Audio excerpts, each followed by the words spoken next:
Now, is there one social network that hackers and cyber criminals target more than others? Well, I think probably Facebook has been a very big target because it's been around for quite a long time. But actually, they're quite happy to go for any of them. So the ones that have got huge numbers of people obviously attract the most attention. So Facebook and Twitter are obvious examples because big pool of victims, they're well established, and that really means that they can use that for their own ends. Now, the Kaspersky Lab outlined that 20% of people surveyed said they would share information on social networks that they wouldn't share in real life. What's an example of this kind of information that people are sharing online? Well, I think people are just a lot less guarded. I think because you're not in the room with a bunch of people, you don't necessarily have to look at somebody, and it makes people a bit more candid, I think. I can think of one striking example. It's going back a couple of years, but there was a sort of one of these rumor-based campaigns going on Facebook. It purported to be about raising awareness, I think, about breast cancer or some other real-world issue.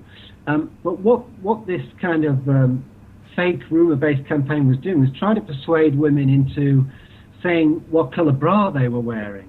And so you had all of these women kind of revealing all this personal information, which probably in reality they wouldn't do in real life. If somebody came up to you on the street and asked you to share information like that of a personal nature, you'd tell them to mind their own business. Now that's a trivial example because at the end of the day, what does it matter if somebody knows what color underwear you've got? But people are just as unguarded about things which are more significant, actually. Right, David, how do we go about changing the way people share their information online to limit these amounts of hack attacks and cyber crimes that we're seeing? Well, I think one thing I mentioned earlier is a good starting point, which is if you wouldn't post it on a bulletin board, a physical bulletin board, or on the newspaper, don't share it online. But I think also that people can help themselves by segmenting the people they're in contact with. So, for example, don't just have everybody as a friend on Facebook, because information then is shared with everybody. Maybe split people up into the groups, so that if you're sharing information with one group, you're not necessarily sharing it with everybody. And I think over and above that, just be very, very aware of communications that come your way. So be very wary about clicking on links. Be very wary about attachments, let's say, that come in email or indeed in messages.